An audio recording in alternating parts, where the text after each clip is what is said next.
ಆಶ್ರಮದಲ್ಲಿ 17 ವಿದ್ಯಾರ್ಥಿನಿಯರಿಗೆ ಲೈಂಗಿಕ ಕಿರುಕುಳ ನೀಡಿದ ಆರೋಪ ಎದುರಿಸ್ತಾ ಇರುವ ದೆಹಲಿಯ ಸ್ವಯಂ ಘೋಷಿತ ಸ್ವಾಮಿ ಚೈತನ್ಯಾನಂದ ಸರಸ್ವತಿಯನ್ನ ಪೊಲೀಸರು ಉತ್ತರ ಪ್ರದೇಶದಲ್ಲಿ ಬಂಧಿಸಿದ್ದಾರೆ. ದೆಹಲಿಯ ಶಾರದಾ ಇನ್ಸ್ಟಿಟ್ಯೂಟ್ ಆಫ್ ಇಂಡಿಯನ್ ಮ್ಯಾನೇಜ್ಮೆಂಟ್ನ ನಿರ್ವಹಣಾ ಸಮಿತಿಯ ಸದಸ್ಯರಾಗಿರುವಂತಹ ಆರೋಪಿ ಚೈತನ್ಯಾನಂದ ಸರಸ್ವತಿ ಪ್ರಕರಣ ಬೆಳಕಿಗೆ ಬರ್ತಾ ಇದ್ದಂತೆ ತಲೆಮರೆಸಿಕೊಂಡಿದ್ದ. ವಿದ್ಯಾರ್ಥಿನಿಯರನ್ನ ತನ್ನ ಕೋಣೆಗೆ ಕರೆಸಿಕೊಂಡು ಉಚಿತ ವಿದೇಶ ಪ್ರವಾಸಗಳ ಆಮಿಷವೊಡ್ಡಿ ಲೈಂಗಿಕ ಕ್ರಿಯೆಗೆ ಒತ್ತಾಯಿಸಲಾಗ್ತಾ ಇತ್ತು. ಮಹಿಳಾ ಹಾಸ್ಟೆಲ್ನಲ್ಲಿ ರಹಸ್ಯವಾಗಿ ಕ್ಯಾಮೆರಾಗಳನ್ನು ಅಳವಡಿಸಿದ್ದ ಬಗ್ಗೆಯೂ ಆರೋಪವಿದೆ. ಇದೆಲ್ಲ ಆರೋಪಗಳ ಬೆನ್ನಲ್ಲೇ ಆಶ್ರಮದ ಆಡಳಿತ ಮಂಡಳಿ ಚೈತನ್ಯಾನಂದರನ್ನ ಹುದ್ದೆಯಿಂದ ಉಚ್ಚಾಟನೆಗೊಳಿಸಿದೆ.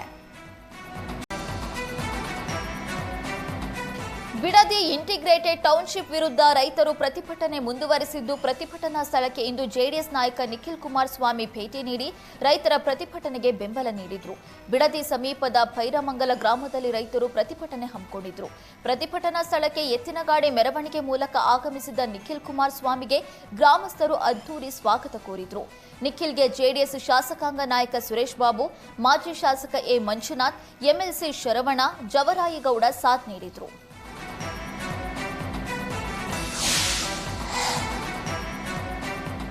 ಬಿಡದಿ ಟೌನ್ಶಿಪ್ ಯೋಜನೆ ವಿರೋಧಿಸಿ ರಾಮನಗರದಲ್ಲಿ ರೈತರು ಬೃಹತ್ ಪ್ರತಿಭಟನೆ ನಡೆಸಿದ್ದು, ರೈತರ ಪರ ನಿಲ್ಲೋದಾಗಿ ಕೇಂದ್ರ ಸಚಿವ ಎಚ್.ಡಿ. ಕುಮಾರಸ್ವಾಮಿ ಹೇಳಿದ್ದಾರೆ. ವರ್ಚುವಲ್ ಲೈವ್ನಲ್ಲಿ ರೈತರನ್ನು ಉದ್ದೇಶಿಸಿ ಮಾತನಾಡಿದ ಎಚ್ಡಿಕೆ, ನನಗೆ ಆರೋಗ್ಯ ಸಮಸ್ಯೆ ಇದೆ. ನನ್ನ ಪರವಾಗಿ ನಿಖಿಲ್ ಕುಮಾರಸ್ವಾಮಿ ಪ್ರತಿಭಟನೆಗೆ ಬಂದಿದ್ದಾರೆ. ಯಾವುದೇ ಕಾರಣಕ್ಕೂ 1 ಇಂಚು ಭೂಮಿ ಸ್ವಾಧೀನ ಪಡಿಸಿಕೊಳ್ಳೋದಕ್ಕೆ ಬಿಡೋದಿಲ್ಲ ಅಂತ ಹೇಳಿದ್ರು. ಅಭಿವೃದ್ಧಿ ಹೆಸರಲ್ಲಿ ರೈತರ ಜಮೀನನ್ನ ಲೂಟಿ ಮಾಡೋದಕ್ಕೆ ಬಿಡಲ್ಲ. ರೈತರಿಗೆ ಏನಾದರೂ ತೊಂದರೆ ಕೊಟ್ರೆ ನಾನು ಸುಮ್ಮನೆ ಇರೋದಿಲ್ಲ. ಜೆಡಿಎಸ್ ಪಕ್ಷ ಮುಗ್ದು ಹೋಗುತ್ತೆ ಅಂತ ಕೆಲವರು ಭಾವಿಸಿದ್ದಾರೆ. ಆದರೆ ಮುಂದೆ ರೈತ ಪರ ಸರ್ಕಾರ ಬಂದೇ ಬರುತ್ತೆ. ಡಿಸಿಎಂ ಡಿಕೆ ಶಿವಕುಮಾರ್ ಮುಂದೆ ಜೈಲಿಗೆ ಹೋಗುವ ದಿನ ಬರಲಿದೆ ಅಂತ ಎಚ್.ಡಿ. ಕುಮಾರಸ್ವಾಮಿ ಹೇಳಿದ್ರು. ಡಿಕೆಶಿ ಯಾವ ರೀತಿ ಆಟ ಆಡ್ತಿದ್ದಾರೆ ಗೊತ್ತಿದೆ. ಎಲ್ಲದಕ್ಕೂ ದೇವರು ತಕ್ಕ ಉತ್ತರ ಕೊಟ್ಟೇ ಕೊಡ್ತಾನೆ ಅಂತ ಕುಮಾರಸ್ವಾಮಿ ಹೇಳಿದ್ರು. ಆಶ್ರಮದಲ್ಲಿ 17 ವಿದ್ಯಾರ್ಥಿನಿಯರಿಗೆ ಲೈಂಗಿಕ ಕಿರುಕುಳ ನೀಡಿದ ಆರೋಪ ಎದುರಿಸ್ತಾ ಇರುವ ದೆಹಲಿಯ ಸ್ವಯಂ ಘೋಷಿತ ಸ್ವಾಮಿ ಚೈತನ್ಯಾನಂದ ಸರಸ್ವತಿಯನ್ನ ಪೊಲೀಸರು ಉತ್ತರ ಪ್ರದೇಶದಲ್ಲಿ ಬಂಧಿಸಿದ್ದಾರೆ.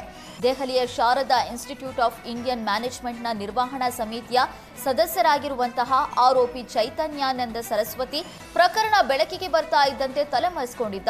ವಿದ್ಯಾರ್ಥಿನಿಯರನ್ನ ತನ್ನ ಕೋಣೆಗೆ ಕರೆಸಿಕೊಂಡು ಉಚಿತ ವಿದೇಶ ಪ್ರವಾಸಗಳ ಆಮಿಷವೊಡ್ಡಿ ಲೈಂಗಿಕ ಕ್ರಿಯೆಗೆ ಒತ್ತಾಯಿಸಲಾಗ್ತಾ ಇತ್ತು.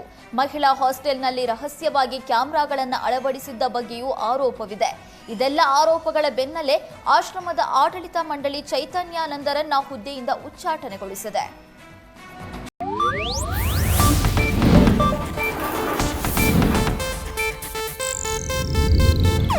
ಇದು ಏಷ್ಯಾನೆಟ್ ನ್ಯೂಸ್ ನೆಟ್ವರ್ಕ್ ಪ್ರಸ್ತುತಿ.